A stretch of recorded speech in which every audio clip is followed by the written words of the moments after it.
जय हिंद, वंदे मातरम। स्वागत है आप सभी का फ्री एग्जाम जिन यूट्यूब चैनल पर। दोस्तों, अगर आप सीजीवीएससी नर्सिंग का एग्जाम देने जा रहे हैं तो ये वीडियो आपके लिए अति महत्वपूर्ण साबित होगी, जिसमें हमने केवल उन्हीं प्रश्नों को शामिल किया है जो प्रश्न निश्चित ही आपके एग्जाम में पूछे जाएंगे। तो आपको सेशन में अंत तक बने रहना है, सभी प्रश्नों को पूरे ध्यान से देखना है, ताकि जब आपके एग्जाम में प्रश्न पूछा जाए तो आप गलत ना करके आए। तो चलिए आज के सेशन को प्रारंभ करते हैं। उससे पहले अगर आप चैनल पर नए हैं तो चैनल को सब्सक्राइब करके बेल आइकन को जरूर प्रेस कर लें। पहला शानदार प्रश्न आपकी स्क्रीन पर है। पूछा गया है कि आयरन की कमी से होने वाला एनीमिया किस प्रकार का होता है? Megaloblastic, aplastic, microcytic, hypochromic, hemolytic. तो बताएंगे आप कि आयरन की कमी से होने वाला एनीमिया किस प्रकार का होता है। तो इसका जो राइट आंसर होने वाला है ये हो जाएगा माइक्रोसाइटिक हाइपोक्रोमिक। सही उत्तर होगा, जरूर याद रखेंगे। 50 प्रश्न है तो अंत तक जुड़े रहिएगा और फिर कमेंट करके बताना कि कितने प्रश्न आपसे सही हुए। तो अंत तक जरूर देखना है और फिर कमेंट करके बता करके जाना है कि 50 प्रश्नों में आपका स्कोर क्या रहा। प्रश्न है कि विटामिन ए की कमी से कौन सा रोग होता है? Rickets, scurvy, night blindness, very vitamin A की कमी से कौन सा रोग होता है? आपको पता है कि विटामिन ए की कमी से नाइट ब्लाइंडनेस हो जाएगा। क्या? तो नाइट ब्लाइंडनेस सही उत्तर होगा। स्कर्वी की बात करेंगे vitamin C, very vitamin D. अगला है टीकाकरण में वीसीजी का प्रयोग किस रोग से बचाव हेतु किया जाता है?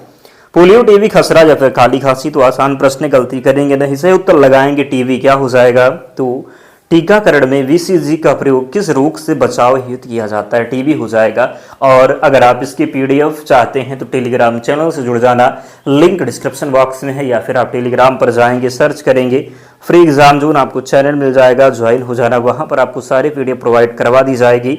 मानव शरीर में सबसे अधिक मात्रा में पाया जाने वाला खनिज कौन सा है? आयरन, कैल्शियम, फास्फोरस या फिर सोडियम। तो मानव शरीर में सबसे अधिक मात्रा में पाया जाने वाला जो खनिज हो जाएगा ये क्या होगा? तो राइट आंसर इसका क्या होगा? तो कैल्शियम हो जाएगा। सही उत्तर लगाएंगे और आगे बढ़ेंगे। एएनसी का पूर्ण रूप क्या है? एएनसी का जो पूर्ण रूप हो जाएगा ये क्या होगा? तो एंटीनेटल केयर होगा। क्या? तो एंटीनेटल केयर हो जाएगा। गर्भावस्था की सामान्य अवधि कितनी होती है? 36 सप्ताह, 38 सप्ताह, 40 सप्ताह या फिर 42 सप्ताह। तो गर्भावस्था की सामान्य अवधि कितनी होती है? गर्भावस्था की जो सामान्य अवधि होती है ये 40 सप्ताह। कितना? तो 40 सप्ताह सही उत्तर होगा। शिशु को जन्म के तुरंत बाद कौन सा टीका दिया जाता है? शिशु को जन्म के तुरंत बाद कौन सा टीका दिया जाता है? तो सही उत्तर हो जाएगा वीसीजी। क्या दिया जाता है? तो वीसीजी। डब्ल्यूएचओ के अनुसार सुरक्षित पेयजल का पीएच मान क्या है? डब्ल्यूएचओ के अनुसार सुरक्षित पेयजल का पीएच मान कितना हो जाएगा? 6.5 से 8.5, 5.5 से 7.5, 7 से 9 या फिर 6 से 9। तो बताना है कि डब्ल्यूएचओ के अनुसार सुरक्षित पेयजल का पीएच मान क्या है? डब्ल्यूएचओ के अनुसार सुरक्षित पेयजल का जो पीएच मान है ये 6.5 से 8.5 हो जाएगा। याद रखेंगे, गलती नहीं करेंगे। ओआरएस में कौन सा तत्व ऊर्जा प्रदान करता है? ओआरएस में कौन सा तत्व ऊर्जा प्रदान करता है? Sodium, potassium, glucose, chloride. सही उत्तर इसका हो जाएगा ग्लूकोज। क्या होगा? राइट आंसर ग्लूकोज हो जाएगा। पल्स पोलियो कार्यक्रम की शुरुआत भारत में कब हुई? 1992, 1995, 2000 या फिर 2002 में। तो पल्स पोलियो कार्यक्रम की शुरुआत भारत में हुई 1995 में। कब? तो पल्स पोलियो कार्यक्रम की शुरुआत भारत में 1995 राइट आंसर होगा। गर्भावस्था में हाई वीपी की स्थिति को क्या कहते हैं? हाई वीपी को क्या कहेंगे? हाई वीपी को कहेंगे क्या? तो क्या कहेंगे बताना है आपको। तो वी और सी, यानी कि प्रीक्लैम्पसिया भी कहेंगे, एक्लैम्पसिया भी कहेंगे। तो राइट आंसर वी और सी लगाएंगे। टीकाकरण में डीपीटी का डी किसके लिए है? Dengue, diphtheria, diarrhoea, deficiency. तो टीकाकरण में डीपीटी का डी किसके लिए है? टीकाकरण में डीपीडी का जो डी हो जाएगा ये किसके लिए है? तो टीकाकरण में डीपीटी का जो डी है ये किसके लिए है? तो ये डिप्थीरिया के लिए है। किसके लिए है? तो याद रखेंगे डिप्थीरिया इसका राइट आंसर हो जाएगा। नेक्स्ट है कुपोषण का सबसे सामान्य प्रकार कौन सा है? क्वाशिकोर, मरास्मस, एनीमिया, मोटापा। तो कुपोषण का सबसे सामान्य प्रकार कौन सा है? कुपोषण का जो सबसे सामान्य प्रकार हो जाएगा ये एनीमिया होगा। क्या होगा?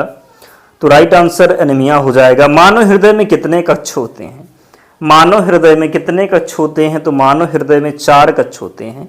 स्वच्छ भारत मिशन की शुरुआत कब हुई? 2012, 14, 16 या फिर 18? तो स्वच्छ भारत मिशन की शुरुआत हुई 2014 में। कब? तो स्वच्छ भारत मिशन की शुरुआत कब हुई? 2014 में स्वच्छ भारत मिशन की शुरुआत हुई। टाइफाइड किस जीवाणु से होता है? E. coli, salmonella, typhi, vibrio, cholera. फिर बताना है आपको कि टाइफाइड किस जीवाणु से होता है। तो टाइफाइड की बात करेंगे, ये साल्मोनेला हो जाएगा। क्या होगा? तो साल्मोनेला राइट आंसर होगा। मानव शरीर में आरबीसी का जीवन काल कितना होता है? मानव शरीर में आरबीसी का जीवन काल 90 दिन, 100 दिन, 120 दिन या फिर 150 दिन। तो मानव शरीर में जो आरबीसी है इसका जीवन काल होता है 120 दिन। कितना? तो 120 दिन। कमेंट में आपको बताना है कि डब्ल्यूबीसी का जीवन काल कितना होता है। डब्ल्यूबीसी का जीवन काल आपको कमेंट बॉक्स में बताना है। परिवार नियोजन में कापर्डी किस प्रकार की विधि है? हार्मोनल, प्राकृतिक, यांत्रिक या फिर शल्य? परिवार नियोजन में कापर्डी किस प्रकार की विधि है? तो कापर्डी की बात करेंगे, ये यांत्रिक विधि है। क्या है? तो यांत्रिक विधि हो जाएगा। एचआईवी वायरस किस प्रकार की कोशिकाओं को प्रभावित करता है? एचआईवी वायरस किस प्रकार की कोशिकाओं को प्रभावित करता है? RBC, platelet, CD4 T cells, neuron. क्या हो जाएगा? तो राइट आंसर हो जाएगा CD4 टी सेल्स हो जाएगा। नेक्स्ट है, डेंगू किस मच्छर से फैलता है? Culex, Anopheles, Aedes, Mansonia. Dengue किस प्रकार, बात करेंगे डेंगू किस मच्छर से फैलता है। डेंगू जो फैलता है ये किस मच्छर से फैलता है? तो एडीज हो जाएगा। डेंगू फैलता है एडीज से। नवजात शिशु का सामान्य वजन कितना होता है? तो आप सभी को पता है क्योंकि बहुत ही आसान प्रश्न है। नवजात शिशु का जो सामान्य वजन होता है ये 2.5 से 3 kg हो जाएगा। कितना? तो 2.5 से 3 kg। विटामिन सी का रासायनिक नाम क्या है? रेटिनॉल, एस्कॉर्बिक एसिड, कैल्सीफेरॉल या फिर थायमिन। तो विटामिन सी का जो रासायनिक नाम हो जाएगा ये क्या होगा? तो विटामिन सी का रासायनिक नाम है एस्कॉर्बिक एसिड। विटामिन सी का रासायनिक नाम हो जाएगा एस्कॉर्बिक एसिड। जरूर याद रखेंगे। भारत में मातृ मृत्यु दर मापी जाती है प्रति 1000 जन्म। तो जल्दी से कमेंट कीजिए कि भारत में मातृ मृत्यु दर मापी जाती है। तो राइट आंसर इसका हो जाएगा कितना हो जाएगा? तो याद रखेंगे। सही उत्तर जरूर कमेंट करके बताएं। क्या हो जाएगा राइट आंसर? तो इसका जो राइट आंसर हो जाएगा, भारत में मृत्यु दर मापी जाती है तो प्रति 1 लाख जीवित जन्म हो जाएगा। प्रति 1 लाख जीवित जन्म हो जाएगा। टीबी की जांच के लिए कौन सा जो है टेस्ट किया जाता है? Widal, Mantoux, ELISA, RT PCR. TB की जांच के लिए कौन सा टेस्ट किया जाता है? टीबी की जांच में किया जाता है मोन्टू। क्या हो जाएगा? तो मोन्टू राइट आंसर हो जाएगा। नेक्स्ट है, मानव शरीर में इंसुलिन का स्राव किस ग्रंथि से होता है? थायराइड, पिट्यूटरी, अग्न्याशय, एडिनल। इंसुलिन का स्राव पूछा गया है। मानव शरीर में इंसुलिन का जो स्राव होता है ये किससे होता है? तो इंसुलिन का स्राव मानव शरीर में अग्न्याशय से होता है। किससे? तो अग्न्याशय से इंसुलिन का स्राव होता है। प्रश्न है कि खसरा रोग किस प्रकार के वायरस से होता है? तो बात करेंगे खसरा रोग की। तो खसरा रोग जो है ये आरएनए वायरस के कारण होता है। किसके कारण? तो आरएनए वायरस राइट आंसर हो जाएगा। परिवार नियोजन का स्थायी साधन कौन सा है? तो परिवार नियोजन का स्थायी साधन हो जाएगा नसबंदी। अगला है, सुरक्षित प्रसव के लिए प्रशिक्षित व्यक्ति को क्या कहा जाता है? तो सुरक्षित प्रसव के लिए प्रशिक्षित व्यक्ति को टीवीए कहा जाता है। क्या कहा जाता है? तो टीवीए कहा जाता है। WHO का मुख्यालय कहाँ स्थित है? तो जिनेवा में स्थित है WHO का मुख्यालय। गर्भावस्था में टिटनेस के कितने टीके लगाए जाते हैं? गर्भावस्था में टिटनेस के कितने टीके लगाए जाते हैं? तो गर्भावस्था में टिटनेस के टीके कितने लगाए जाते हैं? तो 2 टीके लगाए जाते हैं। कितने? तो 2 टीके सही उत्तर हो जाएगा। गर्भावस्था के दौरान HB का न्यूनतम स्तर कितना होना चाहिए? कितना होना चाहिए? तो याद रखेंगे 11 ग्राम प्रति DL हो जाएगा। शिशु को जन्म के 1 घंटे के अंदर क्या पिलाना चाहिए? तो शिशु को जन्म के 1 घंटे के अंदर कोलेस्ट्रम हो जाएगा। क्या होगा? तो कोलेस्ट्रम राइट आंसर होगा। राष्ट्रीय आयुष्मान भारत योजना का उद्देश्य है मुफ्त दवा वितरण, स्वास्थ्य बीमा सुविधा, टीकाकरण, पोषण आहार। तो राष्ट्रीय आयुष्मान भारत योजना का उद्देश्य है राष्ट्रीय आयुष्मान भारत योजना का उद्देश्य हो जाएगा स्वास्थ्य बीमा योजना। क्या? तो स्वास्थ्य बीमा योजना हो जाएगा। मानव शरीर में सबसे बड़ी ग्रंथि कौन सी है? आग्नेयाशय, थायराइड, यकृत, पिट्यूटरी। तो मानव शरीर में सबसे बड़ी ग्रंथि कौन सी है? तो सही उत्तर हो जाएगा यकृत। क्या होगा? तो राइट आंसर यकृत हो जाएगा। प्रश्न है, पूछा गया है कि गर्भावस्था में सूजन, सिर दर्द व धुंधला दिखना किसका लक्षण है? गर्भावस्था में सूजन, सिर दर्द व धुंधला दिखना किसका लक्षण है? तो ये किसका लक्षण हो जाएगा? तो ये प्रीक्लैम्सिया हो जाएगा। क्या होगा? तो प्रीक्लैम्सिया हो जाएगा। याद रखेंगे, गलती नहीं करेंगे। मलेरिया परजीवी का वाहक कौन है? नर एनाफ्रीज, मादा एनाफ्रीज, क्यूलेक्स या फिर एडीज। तो मलेरिया परजीवी का वाहक कौन है? मलेरिया परजीवी का वाहक हो जाएगा मादा एनाफ्रीज। क्या हो जाएगा? तो मादा एनाफ्रीज। बच्चों में पोलियो किस अंग को प्रभावित करता है? फेफड़े, मस्तिष्क, मांसपेशियां या फिर यकृत। तो बच्चों में पोलियो किस अंग को प्रभावित करता है? बच्चों में पोलियो की बात करेंगे तो बच्चों में पोलियो मांसपेशियों को प्रभावित करता है। किसको करता है? तो मांसपेशियों को। सुरक्षित गर्भ निरोधक गोली का दूसरा नाम क्या है? मालायन, छाया, सहेली या फिर निरोध। तो सुरक्षित गर्भ निरोधक गोली का दूसरा नाम क्या है? क्या हो जाएगा? तो ये सहेली हो जाएगा। क्या होगा? तो सहेली राइट आंसर होगा।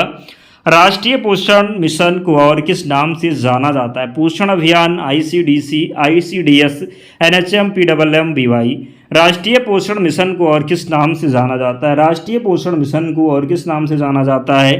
पोषण अभियान हो जाएगा। क्या हो जाएगा? तो पोषण अभियान हो जाएगा। मानव शरीर में रक्त का पीएच मान कितना होता है? 7.4 होता है। शिशु में जन्म के बाद पहला मल क्या कहलाता है? शिशु में जन्म के बाद पहला मल faecal matter, meconium, lactose, plasma. क्या कहेंगे? तो राइट आंसर हो जाएगा मिकोनियम। क्या कहते हैं? तो उसको हम मिकोनियम कहते हैं। काली खांसी किससे होती है? वायरस, बैक्टीरिया, फंगस या फिर प्रोटोजोआ। तो काली खांसी किससे होती है? काली खांसी होती है बैक्टीरिया से। किससे? तो बैक्टीरिया से। राष्ट्रीय स्वास्थ्य मिशन की शुरुआत कब हुई? राष्ट्रीय स्वास्थ्य मिशन की शुरुआत कब हुई? तो 2005 में। कब? तो 2005 इसका राइट आंसर होगा। एचआईवी की पुष्टि के लिए कौन सा टेस्ट किया जाता है? विडाल, एलिसा, मोन्टू या फिर सीबीसी। एचआईवी की पुष्टि के लिए कौन सा टेस्ट किया जाता है? तो एचआईवी की पुष्टि के लिए एलिसा टेस्ट किया जाता है। क्या किया जाता है? तो एचआईवी की पुष्टि के लिए एलिसा टेस्ट किया जाता है। बच्चों में रिकेट्स किस विटामिन की कमी से होता है? विटामिन ए, बी, सी या फिर डी। तो बच्चों में रिकेट्स किस विटामिन की कमी से होता है? बच्चों में रिकेट्स होता है किस विटामिन की कमी से? तो विटामिन डी की कमी से। किससे? तो विटामिन डी की कमी से। सामान्य वयस्क व्यक्ति की नाड़ी दर कितनी होती है? सामान्य वयस्क व्यक्ति की नाड़ी दर 40 से 60, 60 से 100 मिनट, 100 से 120, 120 से 140। तो सामान्य वयस्क व्यक्ति की नाड़ी दर कितनी होती है? कितनी होती है? तो 60 से 100 हो जाएगा प्रति मिनट। नेक्स्ट है, सुरक्षित पेयजल में क्लोरीन की मात्रा कितनी होनी चाहिए? तो सुरक्षित पेयजल में क्लोरीन की मात्रा की बात करेंगे तो ये होनी चाहिए 0.5 mg प्रति लीटर हो जाएगा। 0.5 mg प्रति लीटर। आयरन की गोली गर्भवती महिला को कब से दी जाती है? आयरन की गोली गर्भवती महिला को कब से दी जाती है? कब से दी जाती है? तो याद रखेंगे 4 माह। क्या हो जाएगा? तो राइट आंसर 4 माह हो जाएगा। मानव शरीर में प्लेटलेट्स का कार्य क्या? ऑक्सीजन ढोना, संक्रमण से बचाव, रक्त का थक्का जमाना, पोषण देना। मानव शरीर में प्लेटलेट्स का कार्य क्या है? मानव शरीर में प्लेटलेट्स का कार्य हो जाएगा रक्त का थक्का जमाना। क्या? तो रक्त का थक्का जमाना। राष्ट्रीय टीकाकरण दिवस किसके लिए मनाया जाता है? टीबी, खसरा, पोलियो, हेपेटाइटिस। राष्ट्रीय टीकाकरण दिवस किसके लिए मनाया जाता है? किसके लिए मनाया जाता है? तो पोलियो के लिए। किसके लिए? तो पोलियो के लिए। दोस्तों 50 प्रश्न थे, तो कमेंट कीजिए और बताइए कि 50 प्रश्नों में आपका स्कोर क्या रहा। कितने प्रश्न आप सही कर पाए ज़रूर कमेंट करके बताएं। और इसकी पीडीएफ के लिए टेलीग्राम चैनल से जुड़ जाना, लिंक डिस्क्रिप्शन बॉक्स में है, या फिर आप टेलीग्राम पर जाएंगे और सर्च करेंगे फ्री एग्जाम जोन, आपको चैनल मिल जाएगा, ज्वाइन हो जाना, वहाँ पर आपको सारी पीडीएफ मिल जाएगी। तो मिलते हैं नेक्स्ट वीडियो में, तब तक पढ़ते रहिए, ध्यान रखिए अपना, स्वस्थ और सुरक्षित रहिए। जय हिंद।